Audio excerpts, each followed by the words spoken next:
Io mi auguro che alla fine il risultato sia un po' migliore di queste prime proiezioni, che probabilmente sono piccole sezioni scrutinate per prime e quindi forse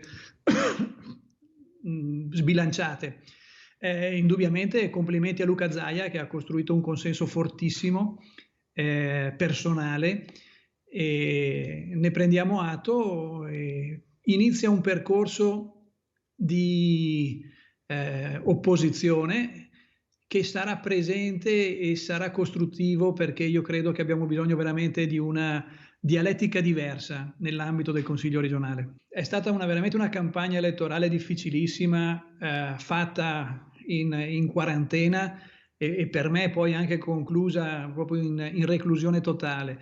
Quindi è stato molto difficile riuscire a far passare un messaggio e a compattare, diciamo così, fuori di quello che è il mondo un po' degli attivisti un po' più partecipi.